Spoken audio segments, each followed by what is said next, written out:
కార్గిల్ యుద్ధం సమగ్ర సమాచారం జరిగిన సమయం మే 1990 నుండి జూలై 1999 వరకు.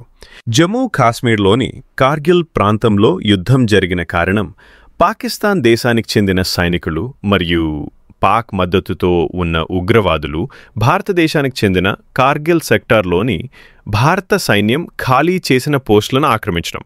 పాకిస్తాన్ వీటిని ఆక్రమించి భారత భూభాగాన్ని తన ఆధీనంలోకి తేయాలని యత్నించింది. యుద్ధం ఎలా జరిగింది?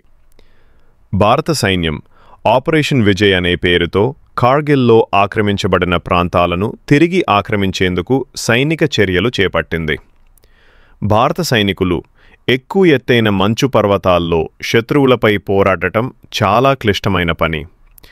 భారతదేశ విజయము భారత సైన్యం ఆ పోస్టులను ఒక్కొక్కటిగా తిరిగి ఆక్రమించింది. జూలై 26, 1999న కార్గిల్ యుద్ధం ముగిసింది.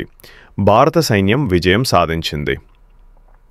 ఈ యుద్ధంలో అనేక మంది భారత జవాన్లు ప్రాణత్యాగాలు చేశారు.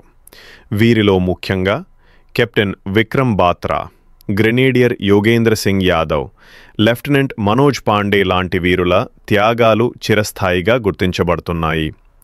కార్గిల్ విజయ్ దివస్ ప్రతి సంవత్సరం జూలై 26న కార్గిల్ విజయ్ దినోత్సవంగా జరుపుకుంటారు. ఇది భారత సైనికుల పరాక్రమానికి గుర్తుగా ఉంటుంది. ఈ యుద్ధం ప్రధానంగా 18,000 అడుగుల ఎత్తు వద్ద జరిగింది. భారత వైమానిక దళం ఆపరేషన్ సెఫెడ్ సాగర్ పేరిట కీలకమైన పాత్ర పోషించింది.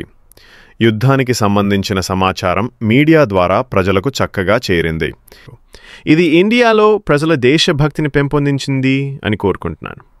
వీడియో నచ్చినట్లయితే లైక్, షేర్, సబ్స్క్రైబ్ చేసుకోండి. అలాగే కామెంట్ బాక్స్లో జై జవాన్ జై కిసాన్ అని టైప్ చేయండి.